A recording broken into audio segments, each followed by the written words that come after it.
We had that lovely waterfall yesterday.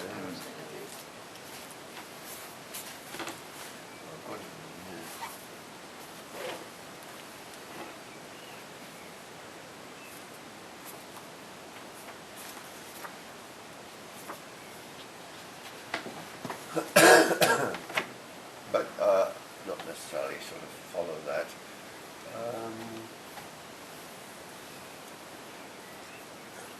It's creating a sense of the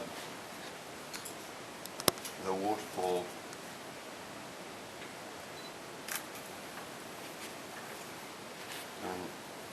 down into the pool. We'll keep it straightforward, I think. We don't want to make it too complicated. And this is the pool it's falling into. And we have rocks there.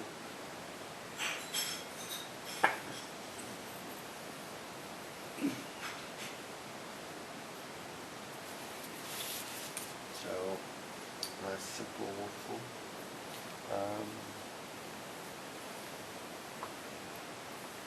So what we want to do is to suggest depth in the water. I like to, rather than have it harsh, black and white as it were, I like to put some nuances of tone into the falling water. So let's pick up some French ultramarine.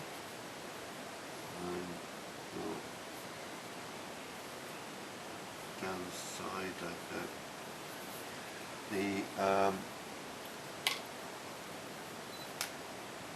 You can use just a damp brush to soften it off if you want to. And then we saw yesterday, I pointed out how this part of the water, which is where the water, the falling water crashes into the pool, that's the where you get the lightest effect of water, the whitest. So what we want to do is to create that sort of bubbly, sort of wavy sort of effect.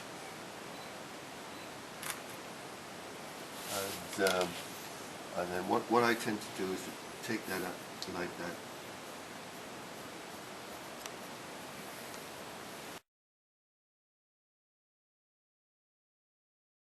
What happens to it when the water sort of cascades away, and all the little drips that come down by the side of it, and all these little things. If you look at them in isolation, you have a better chance of learning how to actually paint it, because there are several aspects of the water which are very, very different.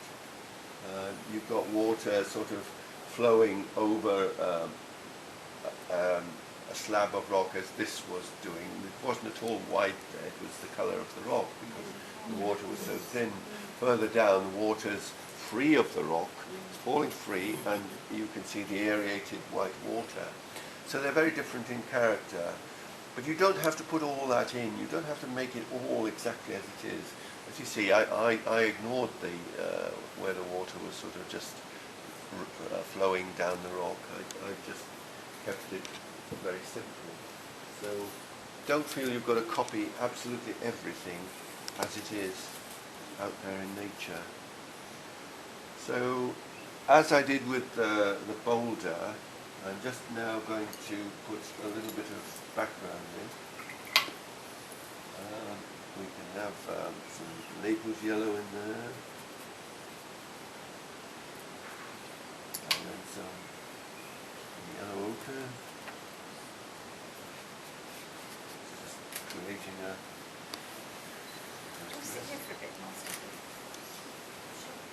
Indigo and some burnt umber.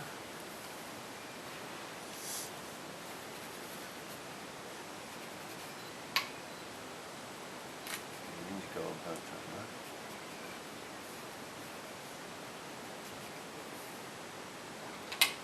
And then maybe bring some of this down. Then we've got, I just love doing this. This isn't actually part of the waterfall, but it's part of the background. A bit of wet into wet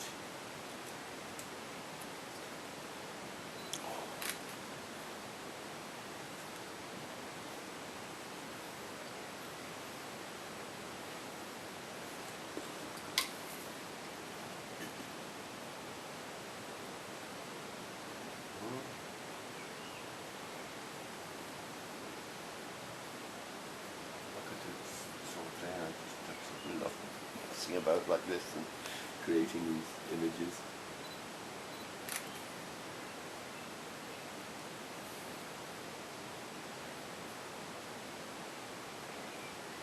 So with the wetting to wet, you don't want much water on the brush. In fact, you hardly want any on the brush. You get that softness, but it isn't so soft that it's sort of blooming away into the sort of wildly on there. So I haven't put any more water on the brush. It's just paint. And as you can see, it's dry brush there, and that's the most effective way of creating this effect. If you want a sort of misty woodland background, then this works very well. These are very crude, and we can straighten that again. So, as you see, I started it while it was quite wet then. Now it's just damp. So I'm having a second go at it to bring in a sort of three-dimensional aspect to it. So we've got the initial wash, the next one, and this one, all soft. If you want to, you don't need to do it that way. You can let the wash dry, let this wash completely dry, and then re-wet it again, and then put this second wash in there. Is that going to give you some effect? Sorry? Is that going to give you some effect? Yes. Yeah. So long as you wait until it's the right moment, and you can only work that out with experience. Right, so back to the waterfall. We want some dark rocks in there, so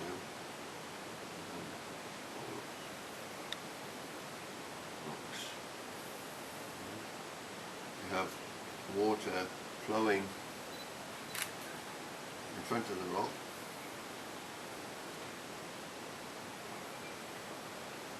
I often blob like this, and with practice you can get some quite nice effects working negatively to create those little white blobs. Okay? And then we can soften it off.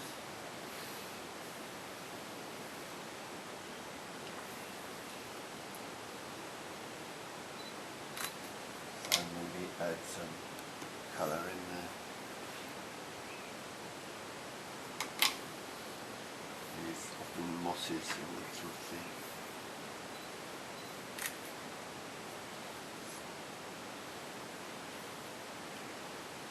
And then another rock in the middle of the stream, perhaps.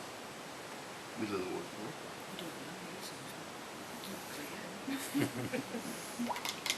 But sometimes, when you put the rocks in like this, they can look a bit stark and dark and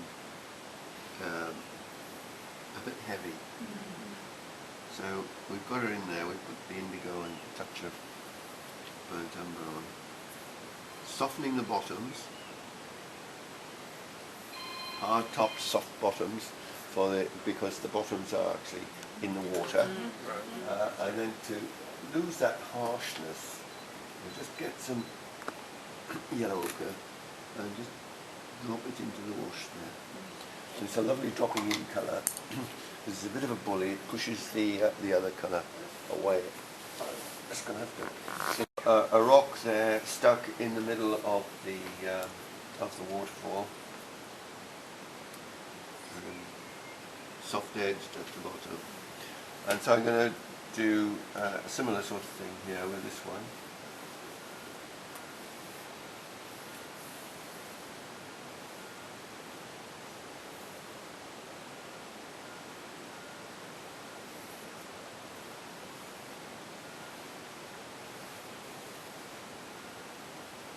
On the guided tours, they're going to call them Susan's rocks.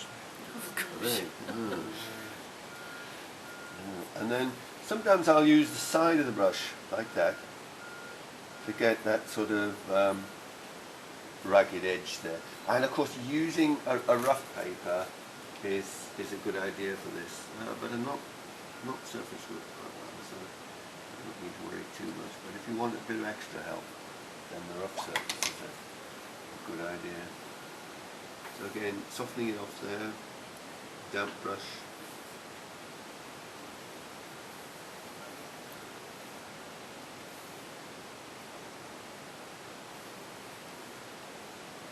And now and again, I drop in some road colours which are colours that are not actually there. We'd rather like them to be anyway. Would you? Yes, not quite as much as that. We know that too. I must admit, I deliberately go over the top a little bit with this road colours, just to show you that it's not critical if you do go over the top. You know, you can repair it. It's not a great problem. We can add a little bit more yellow ochre in perhaps and subdue it a little bit, or we can take out some of the colour in that way. This is the sort of area in a painting where you can mess it up, but you can very quickly get it back to a point where it's okay. And when I have places like this, and there's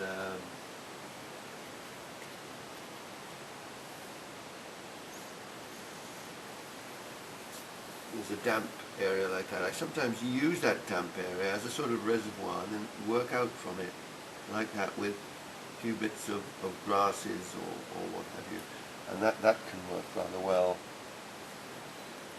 Another effect that you can get into this is nice and damp now.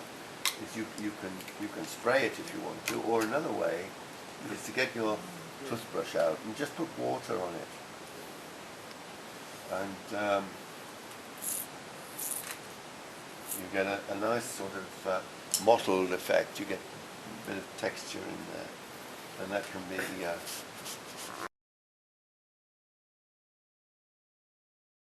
with a rigger, and then use the side of the brush to create some texture.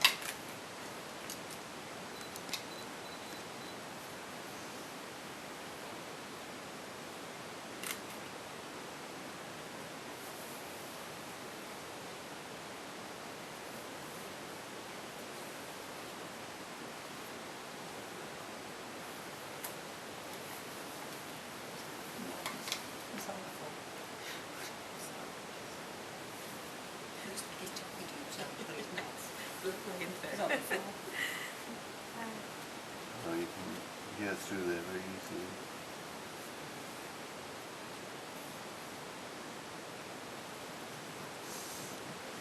So then we've got this business of the pool. This is ultramarine and some cadmium red put in there.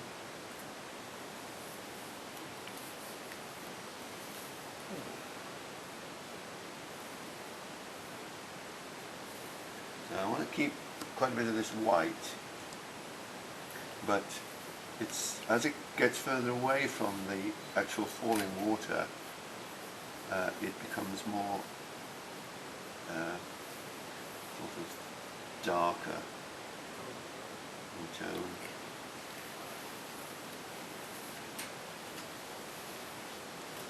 So once we reach that point, in the third tumbler,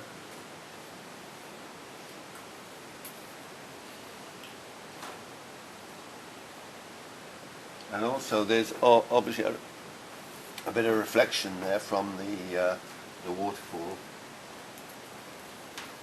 so we can add a touch of green on this side and the red on the other side. We don't want too much of that, but enough to make it sort of quite interesting. So we can quite a bit of muck off the palette here.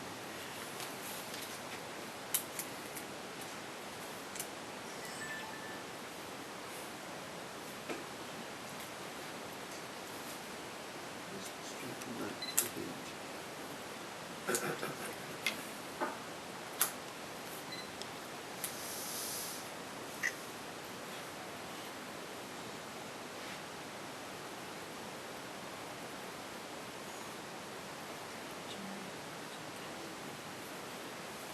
that I'm doing now, No, sorry, I went to open windows. This sort of speckled effect was out.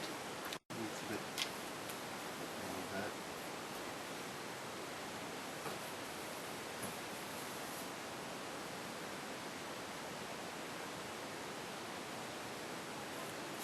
And then as it gets further away from the falls, it gets a little bit sort of darker, the water.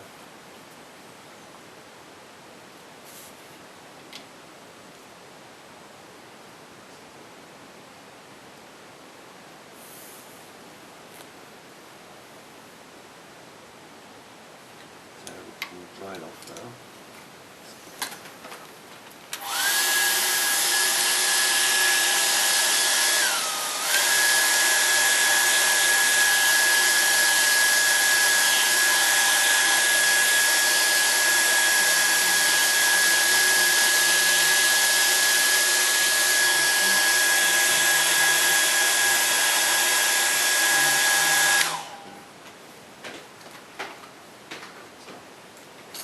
I'll just add in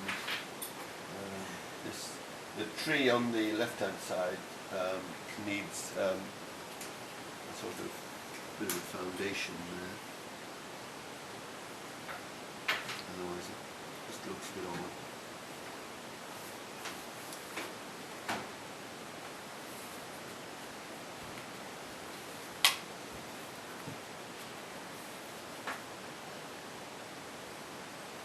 And the red area, we'll reduce that just a hint.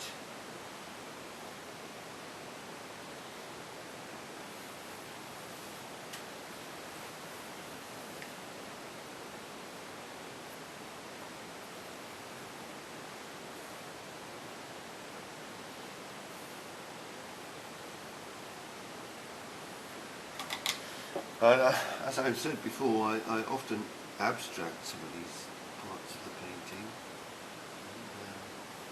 and that can be very effective. I'm losing some of the mottled effect there now, but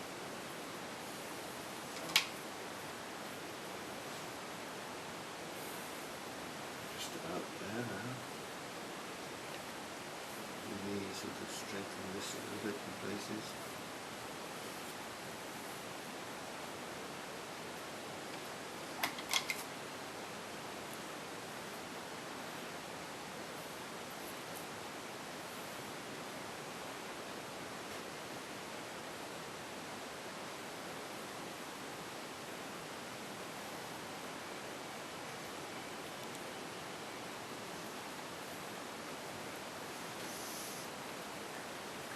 You get these little blobs of darkish shadow area where you can see through the falling water into the darker underneath.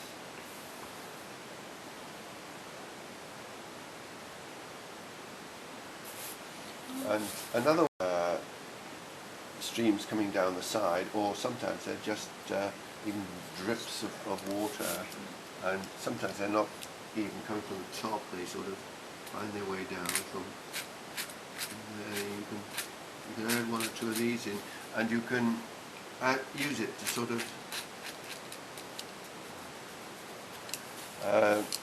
help the edge of the water as well, and make that a little bit sort of less straight. So we'll have another little bit of a rock there perhaps to suggest where this source of the drip is coming from. But a scalpel or a knife is very useful for that sort of purpose. And obviously then you might need to add a bit of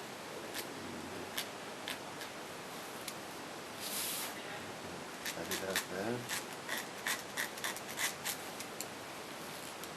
And now it's dried in the foreground.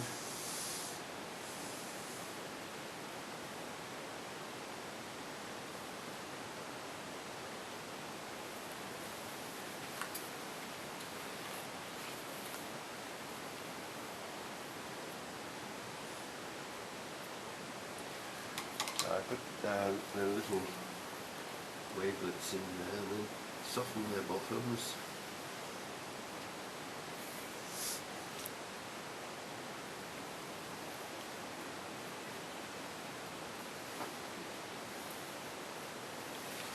So I pass that round and have a